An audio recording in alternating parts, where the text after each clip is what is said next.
अजी सुनिए, कहाँ हो? खाना तैयार है? हाँ तैयार है। अच्छा, तो मेज पर लगा दो। ठीक है। Namaste all. We use these sentences every day in the kitchen or at the dining table. From today, kitchen series in Hindi. சாப்பாடு பரிமாறும் போது என்ன மாதிரி சென்டென்சஸ் எல்லாம் யூஸ் பண்ணணும்ன்றத ஃபர்ஸ்ட் அதை கத்துப்போம்.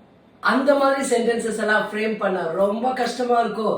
அப்போ வாங்க சென்டென்சஸை பார்ப்போம்.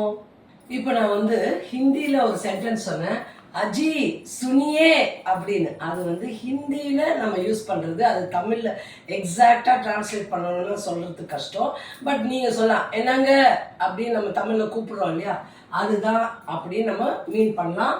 இல்லாட்ட நம்ம இப்போ நீங்க வைஃப் கிட்ட கூப்பிடணும் அப்படின்னா, அரே சுனோ அப்படின்னு, அதாவது என்ன எங்க இருக்க அப்படின்ற மாதிரி, கேக்குதா, அந்த மாதிரி அது ஒரு எக்ஸ்பிரஷன் இன் ஹிந்தி கொலோக்கியலா பேசும்போது.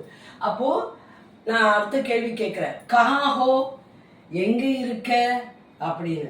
அப்போ அடுத்த கேள்வி நான் கேட்கிறேன், பதில் வரலன்ட்டு, கானா தயார் ஹே, சாப்பாடு ரெடியா, தயாரா, உணவு தயாரா அப்படின்னு நான் கேட்கிறேன். அடுத்தது அங்கிருந்து பதில் வருது, ஹா தயார் ஹே, ஆம் தயார், தயாராக இருக்கு அப்படின்னு அர்த்தம்.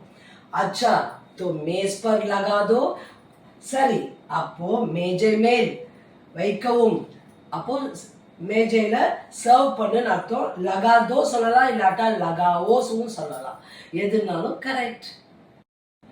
இதே போல நிறைய கிச்சன் சம்பந்தப்பட்ட விஷயங்கள் தெரியணுமா? அப்போ அடுத்த ரீல மிஸ் பண்ணாதீங்க. நீங்க கிச்சன்ல இது போல சென்டென்சஸ் எப்படி யூஸ் பண்ணுவீங்கன்றது கமெண்ட் பண்ணுங்க. இன்னைக்கு டேபிள்ல எப்படி சாப்பாடு கொண்டு வர்றது, அந்த சென்டென்ஸ் மட்டும் இன்னைக்கு பார்த்துருக்கோம். அடுத்தது என்னவா இருக்கும், வெயிட் பண்ணி தான் பாருங்களேன். Keep learning, keep speaking, and don't miss to smile. Keep smiling. Have a wonderful day.